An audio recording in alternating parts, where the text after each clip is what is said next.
নমস্কাৰ। আসলতে কথা হৈছে কি আমাৰ দলগাঁও সমষ্টি বিশেষকৈ দলগাঁও সমষ্টি আৰু দৰং জিলা কৃষি উৎপাদন এৰিয়া ইয়াতে বৰ্তমান সময়ত বড়ো ধান উৎপাদন হৈছে। হাজাৰ হাজাৰ কুইণ্টেল বড়ো ধান খেতিয়কসকলে আমি উৎপাদন কৰিছোঁ, কিন্তু অতি দুৰ্ভাগ্যজনক কথা হ'ল FCI বৰ্তমান ধান লোৱা নাই আৰু নোলোৱাৰ ক্ষেত্ৰত আমি যি খেতিয়কসকল আছোঁ, আগন্তুক ঈদ আহি আছে, গতিকে আমাৰ ধানখিনি যদি FCI নলয় আমি ক'ত বিক্ৰী কৰিম।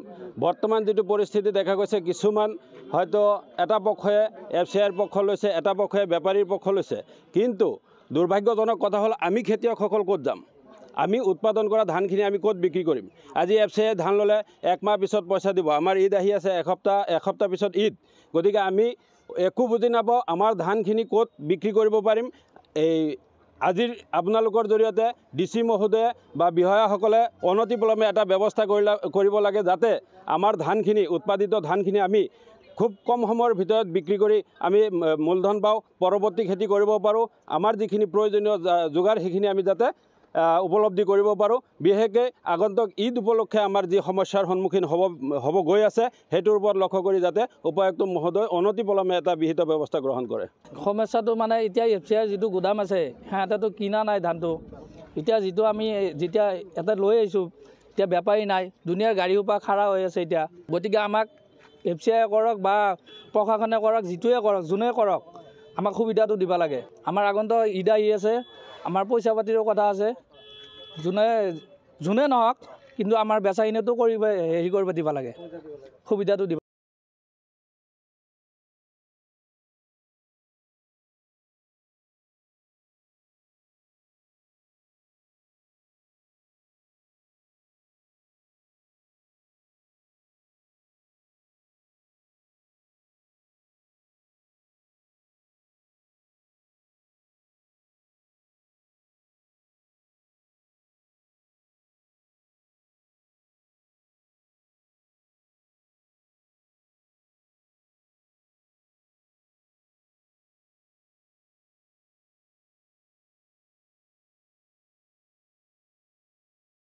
নমস্কাৰ। আসলতে কথা হৈছে কি আমাৰ দলগাঁও সমষ্টি বিশেষকৈ দলগাঁও সমষ্টি আৰু দৰং জিলা কৃষি উৎপাদন এৰিয়া ইয়াতে বৰ্তমান সময়ত বড়ো ধান উৎপাদন হৈছে। হাজাৰ হাজাৰ কুইণ্টেল বড়ো ধান খেতিয়কসকলে আমি উৎপাদন কৰিছোঁ, কিন্তু অতি দুৰ্ভাগ্যজনক কথা হ'ল FCI বৰ্তমান ধান লোৱা নাই আৰু নোলোৱাৰ ক্ষেত্ৰত আমি যি খেতিয়কসকল আছোঁ, আগন্তুক ঈদ আহি আছে, গতিকে আমাৰ ধানখিনি যদি FCI নলয় আমি ক'ত বিক্ৰী কৰিম।